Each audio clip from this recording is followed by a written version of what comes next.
Un jour, Simon, à l'heure de midi, sonna à la grille d'une maison élégante, entourée de son jardin, et se sentit intimidé. Comme si c'était un mendiant qui venait de tirer la sonnette dont il entendait le bruit.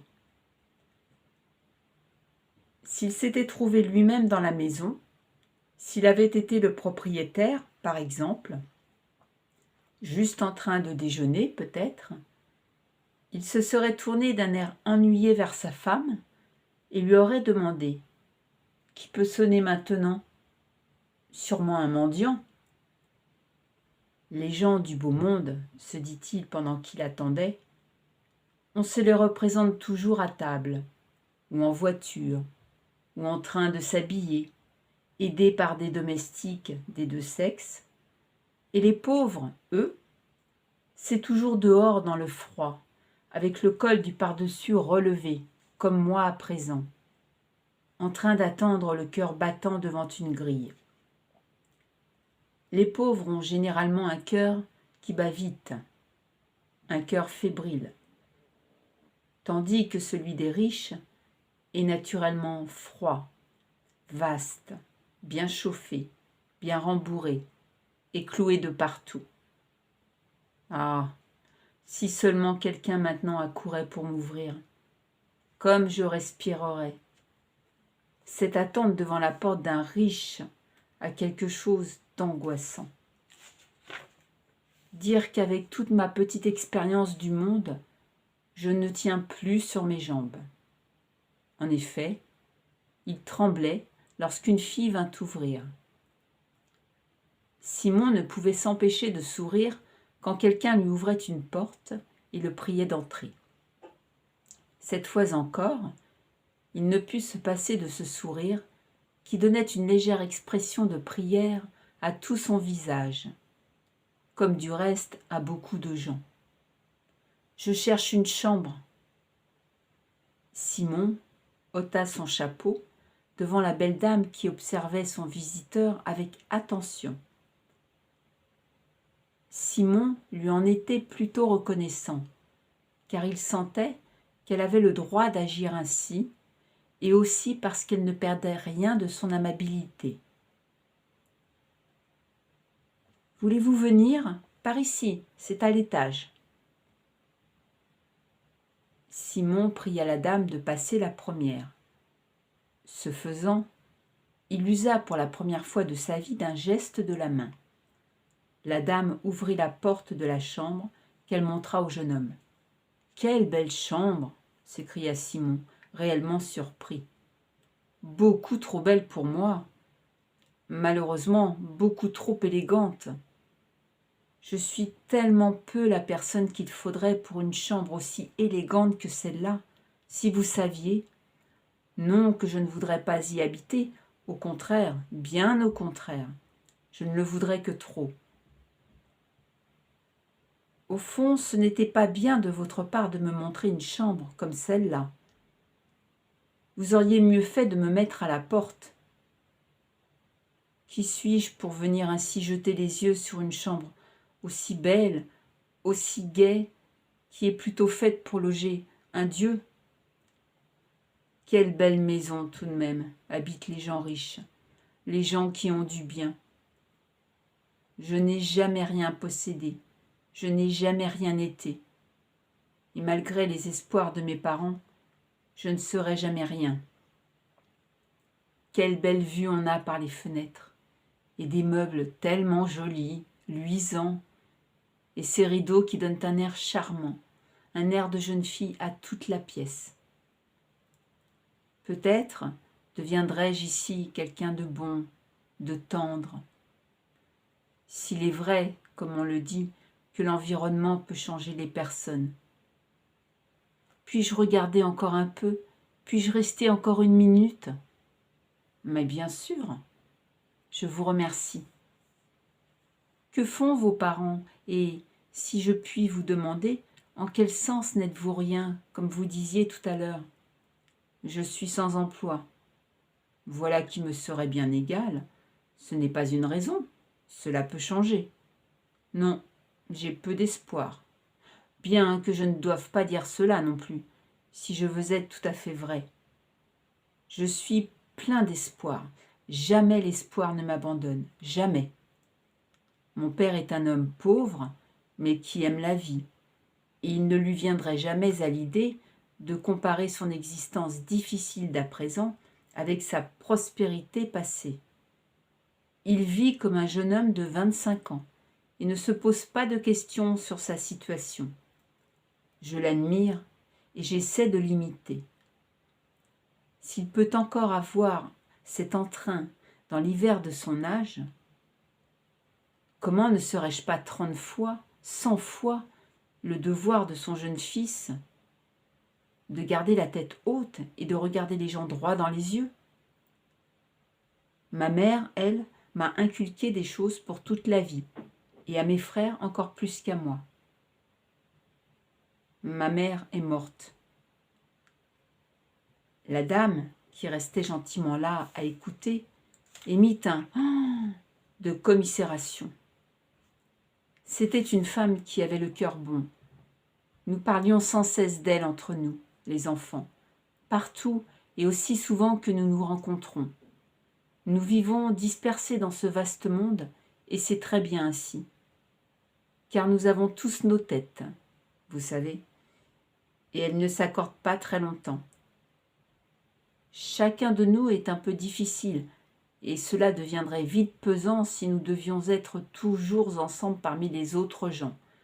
Ce n'est pas le cas, Dieu merci, et chacun de nous sait très bien pourquoi. Mais nous nous aimons, comme il est naturel. Un de mes frères est un homme de science qui n'est pas sans notoriété, un autre expert de la bourse, et un autre encore n'est rien d'autre que mon frère, parce que je l'aime plus qu'un frère, et que lorsque je pense à lui, il ne me viendrait jamais à l'idée de relever autre chose dans sa personne en dehors du fait qu'il est mon frère, et qu'il est comme il est, voilà tout. C'est avec ce frère-là que j'aimerais habiter chez vous. La chambre serait bien assez vaste. Mais cela ne va sans doute pas. Combien coûte-t-elle? Qu'est-ce qu'il fait, votre frère? Paysagiste. Combien demanderiez-vous pour la chambre? Tant que ça. Pour la chambre, ce n'est sûrement pas trop, mais pour nous, c'est beaucoup trop. Et puis, quand j'y réfléchis, et si je vous regarde attentivement, je me dis que nous ne sommes pas faits, ni lui, ni moi, pour entrer et sortir de cette maison comme si nous y étions chez nous. Nous sommes encore si grossiers, vous seriez déçus. Et puis, nous avons l'habitude d'être assez durs dans notre façon de traiter les draps de lit, les meubles, la lingerie, les rideaux, les poignées de porte, les marches d'escalier. Cela vous effraierait. Vous nous en voudriez, ou bien vous nous ne le pardonneriez peut-être pas. Vous fermeriez les yeux, ce qui serait encore plus humiliant. Je ne voudrais pas que vous ayez plus tard les ennuis à cause de nous. Mais si, ne dites pas que non. J'y vois bien trop clair. Au fond, pour tout ce qui est délicat, le respect nous manque au bout d'un moment. Les gens comme nous sont condamnés à rester devant la grille des riches, où ils ont toujours la liberté de railler la splendeur et l'aspect soigné des lieux. Nous sommes des railleurs. Adieu. Les yeux de la belle dame avaient pris un éclat profond, et elle dit tout d'un coup « Je voudrais quand même vous prendre, votre frère et vous. Pour le prix, nous arriverons bien à nous mettre d'accord. Non, je préfère que non. » Simon descendait déjà l'escalier. La voix de la dame le poursuivit. « Je vous en prie, restez encore. » Et elle descendit à son tour. Elle le rattrapa en bas et l'obligea à s'arrêter pour l'entendre. « Qu'est-ce qui vous prend de vous en aller si vite? Écoutez, je voudrais vous avoir ici tous les deux, même sans payer. Qu'est-ce que ça peut faire? Ça ne fait rien, rien du tout. Venez donc. Allons, venez. Entrez dans cette pièce avec moi. » Marie, où es-tu? Apporte donc le café ici dans la chambre. Une fois à l'intérieur, elle dit à Simon, « Je souhaite vous connaître davantage, vous et votre frère. Pourquoi vous sauvez comme cela? Je suis souvent si seule dans cette maison isolée que cela m'angoisse. Mon mari est tout le temps absent, a voyagé au loin pour ses recherches. Il vogue sur des océans dont sa pauvre femme ne connaît pas même l'existence. Ne suis-je pas une pauvre femme? Comment vous appelez-vous? Comment s'appelle l'autre, votre frère? Je m'appelle Clara. Appelez-moi simplement Madame Clara. J'aime bien entendre ce nom si simple. Avez-vous un peu plus confiance maintenant? Ça me ferait tellement plaisir.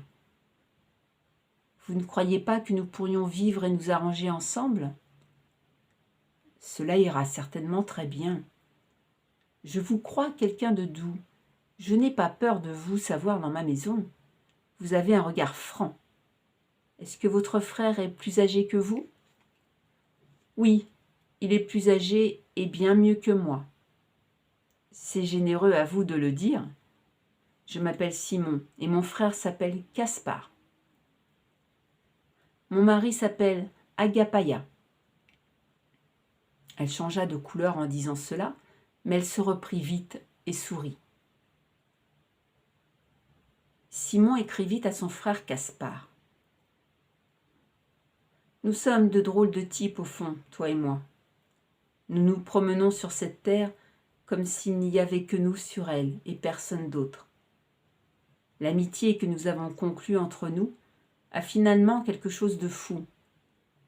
Nous faisons comme s'il était impossible de rien trouver parmi les autres hommes qui pourraient mériter le nom d'amis. En fait, nous ne sommes pas des frères, nous sommes des amis, comme il s'en rencontre parfois deux dans le monde. Je ne suis pourtant vraiment pas fait pour l'amitié, et je ne comprends pas ce que je trouve de si formidable en toi, qui m'oblige à être en pensée sans cesse à tes côtés, ou pour mieux dire, dans ton dos. Ta tête va bientôt me faire l'effet d'être la mienne, tellement tu t'es déjà mis dedans. Peut-être vais-je d'ici quelque temps prendre avec tes mains, marcher avec tes jambes et manger avec ta bouche. Notre amitié a quand même quelque chose de mystérieux. Si je pense qu'il n'est pas du tout impossible, au fond, que nos cœurs s'efforcent de se séparer, mais que simplement ils n'y arrivent pas. Je suis finalement bien content que tu n'y arrives toujours pas, du moins à en juger par tes lettres, qui sont très gentilles. Et je souhaite aussi pour le moment rester prisonnier de ce mystère-là. C'est très bien comme cela pour nous deux. Mais qu'est-ce que j'ai à parler tout d'un coup en termes aussi secs? Pour tout dire, je trouve cela merveilleux. Pourquoi deux frères, après tout, n'exagéreraient-ils pas un bon coup? Nous nous accordons, et nous nous accordions déjà, du temps où nous nous détestions et nous battions presque à mort. Tu te souviens? Il ne faut pas plus que ces 3 mots, avec un bon rire par-dessus, pour remuer des images qui se collent, qui se peignent, qui s'accrochent en vous et qui vraiment valent bien qu'on s'en souvienne. Nous étions devenus, je ne sais plus pour quelle raison, des amis mortels. Ah oui, nous savions ce que c'est que se haïr. Notre haine était particulièrement inventive en matière de tourments et d'humiliations que nous nous infligions l'un à l'autre. Un jour, à table, pour ne citer qu'un exemple de ces lamentables enfantillages, tu poussas devant moi un plat de choucroute, parce que tu ne pouvais pas faire autrement, en me disant « Tiens, bouffe !» Je dois te dire que j'ai tremblé de rage ce jour-là, ne serait-ce que parce que tu avais trouvé ainsi une belle occasion de me vexer horriblement, et sans que je puisse rien répondre. J'ai pris le plat de choucroute, et j'ai été assez bête pour avaler ainsi jusqu'à la gorge la douleur de la vanille. Te souviens-tu de cette heure de midi? Il y avait un silence de mort. C'était en plein été, un dimanche. Et c'était tellement fou à cause de ce silence de mort. Et à ce moment-là, quelqu'un est entré timidement dans la cuisine pour te parler et te prier de n'être plus fâché contre lui. C'était le résultat d'un incroyable effort sur moi, je peux te le dire, pour traverser mon sentiment de honte et de dépit et parvenir jusqu'à toi, la figure de l'ennemi, capable ensuite de me repousser avec dédain. Je l'ai fait, et je m'en suis reconnaissant. Que toi-même tu le sois ou non à mon égard, ça m'est bien égal et je m'en fiche. Il n'y a que moi ici qui puisse juger. Tais-toi, je sais que tu veux m'interrompre, mais ce n'est pas possible. Voilà, tais-toi. Que d'heures merveilleuses j'ai passées avec toi depuis ce jour-là. Tu étais devenu tout à coup tendre, affectueux, attentif. Je crois que le plaisir d'être heureux nous brûlait les joues à tous les deux. Nous faisions des randonnées, toi pour peindre, moi pour regarder et mettre mon grain de sel. Nous suivions les alpages des montagnes, nous pataugions dans l'odeur de l'herbe et la rosée du petit matin, dans la chaleur de midi et dans l'air humide et languissant du soleil couchant. Les arbres nous regardaient pour savoir ce que nous faisions là-haut, et les nuages se mettaient en boule, furieux certainement de ne pas avoir le pouvoir de briser notre amitié toute fraîche.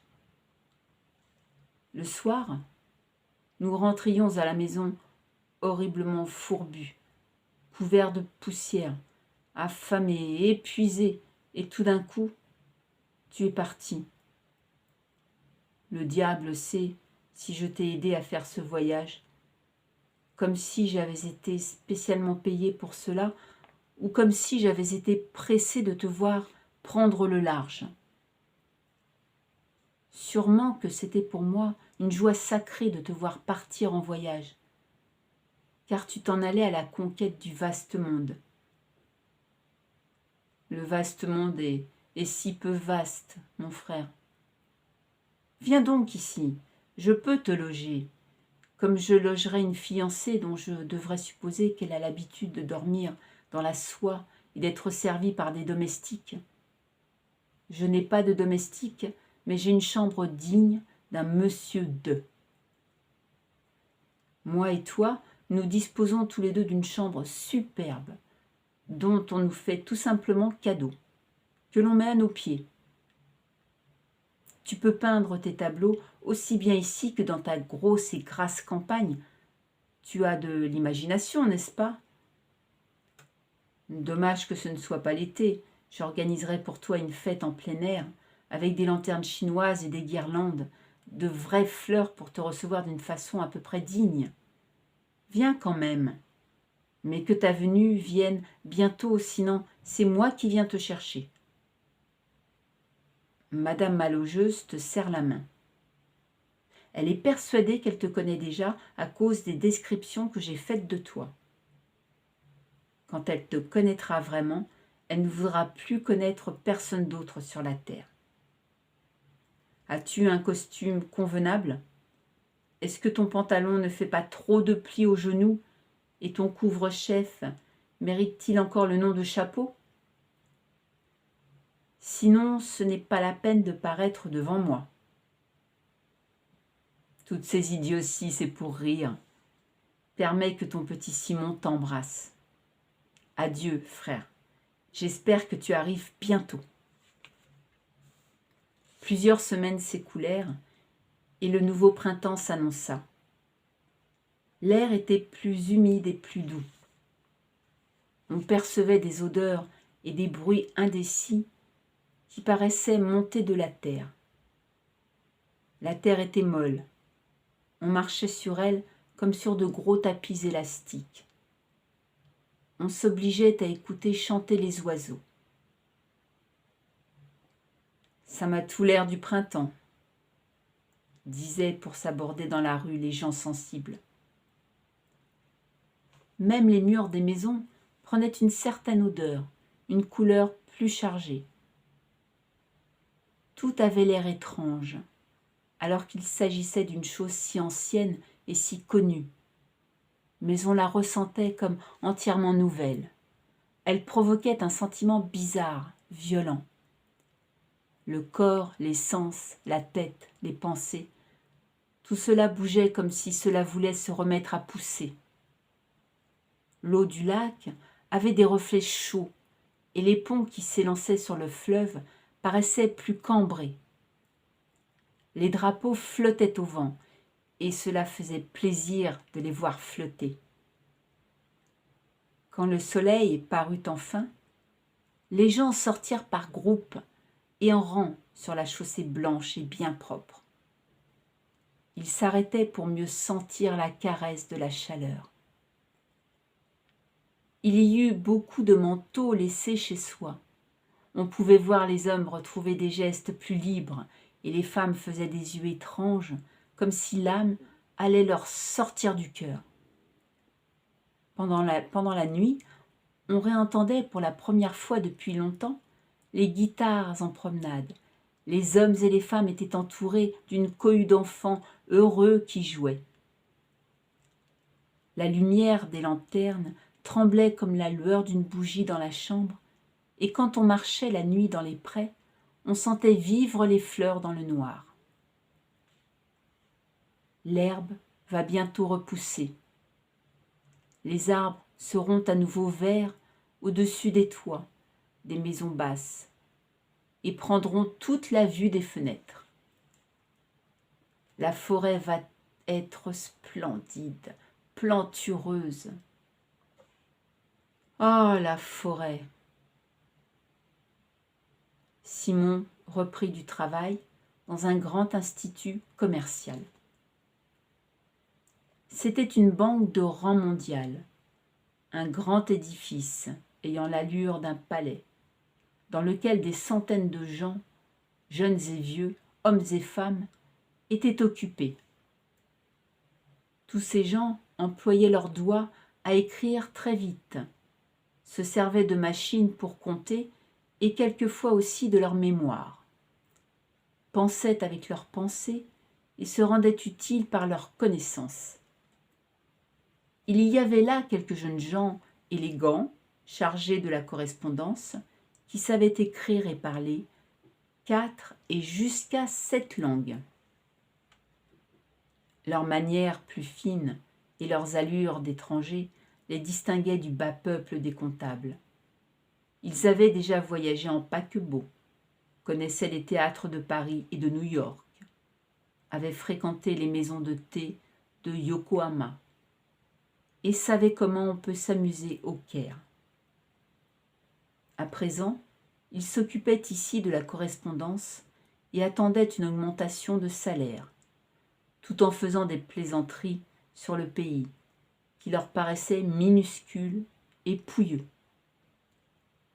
Le peuple des comptables était surtout formé de gens relativement âgés, qui se cramponnaient à leur poste et posticules comme à des poutres et piquets.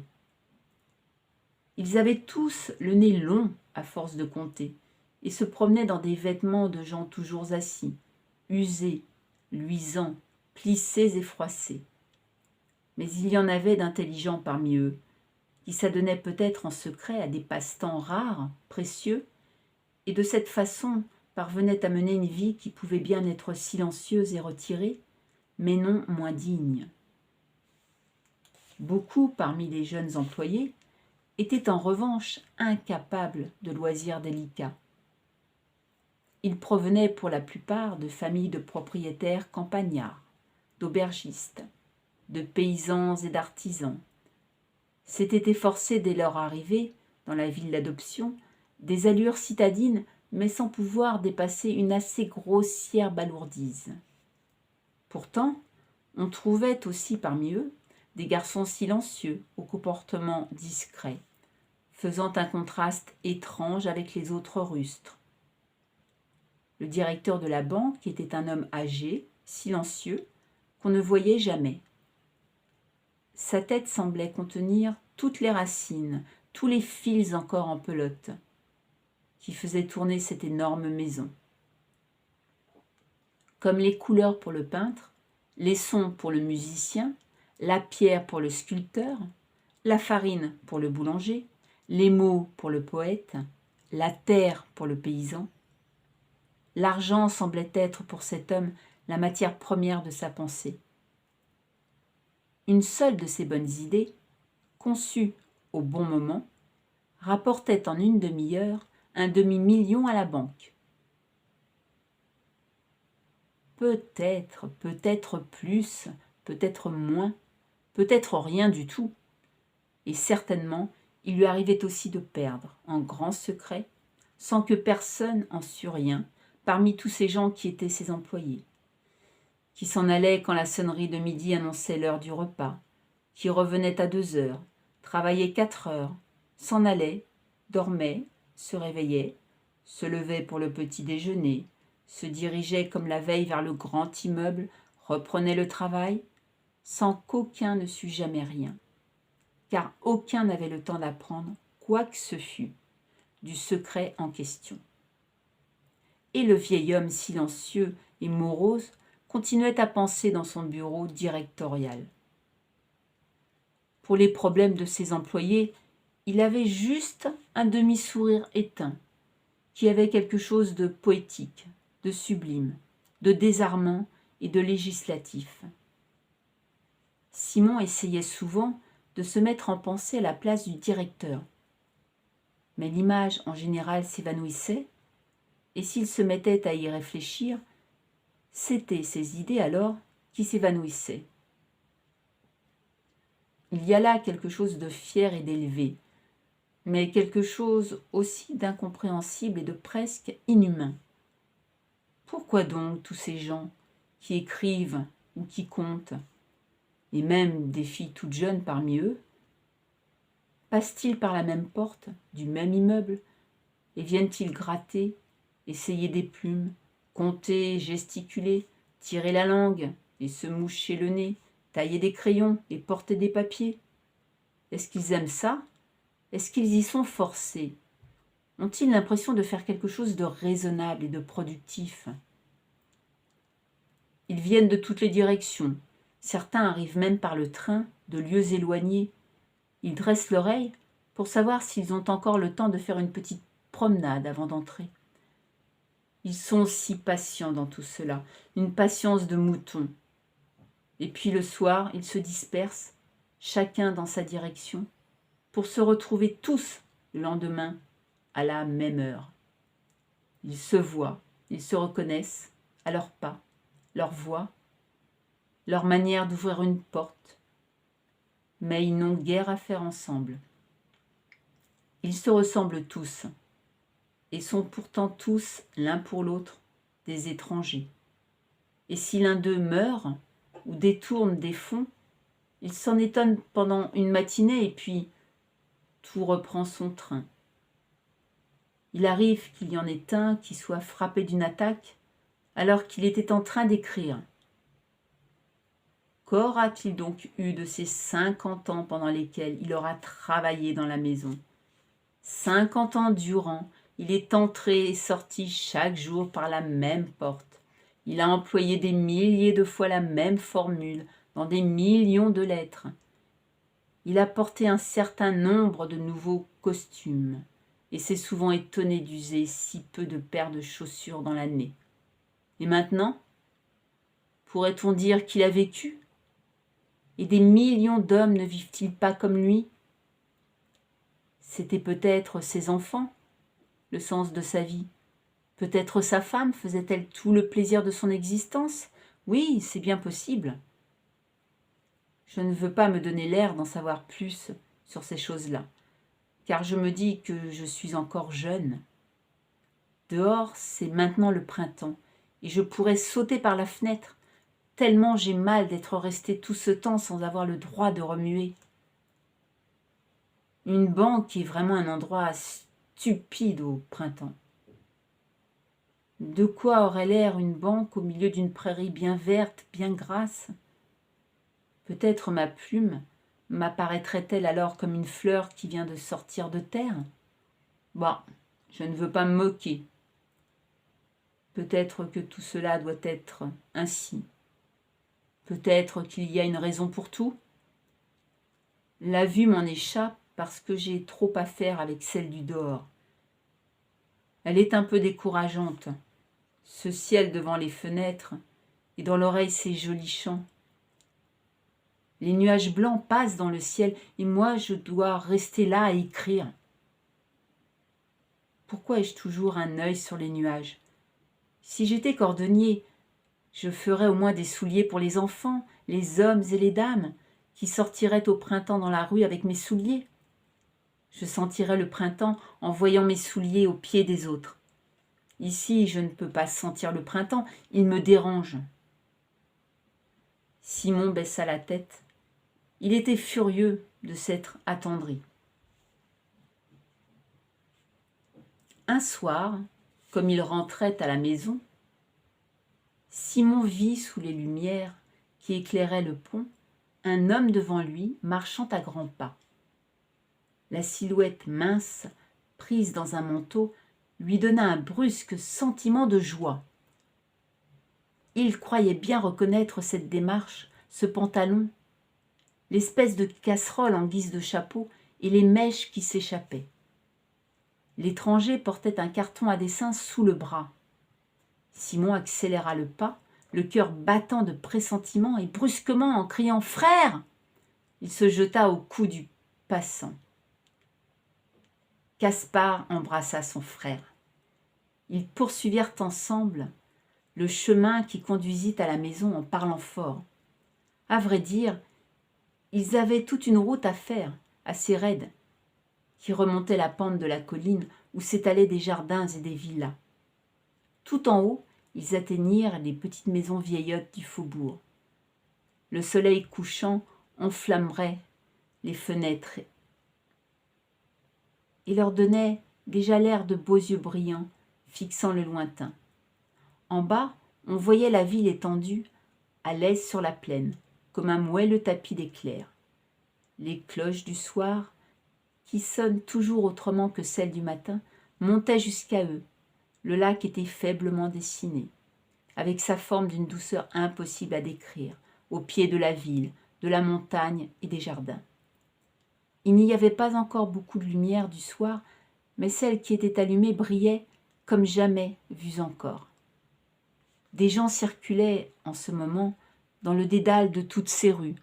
On ne les voyait pas, mais on le savait. Ce serait merveilleux maintenant de longer les vitrines de la Bahnhofstrasse, dit Simon. Gaspard se taisait et continuait à marcher.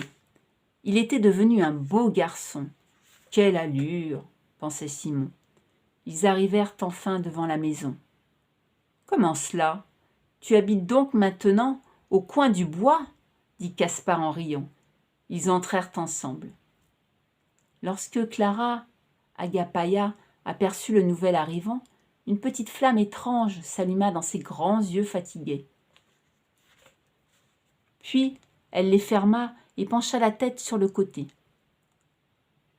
On n'avait pas l'impression qu'elle eût éprouvé beaucoup de plaisir en voyant ce jeune homme. C'était quelque chose de tout à fait autre. Elle s'efforça de paraître à l'aise et de sourire, comme on sourit pour souhaiter la bienvenue. Mais elle n'y réussit pas. « Montez, dit-elle, je suis tellement fatiguée aujourd'hui. C'est étrange, je ne sais vraiment pas ce que j'ai. » Ils allèrent dans leur chambre. La lune l'éclairait.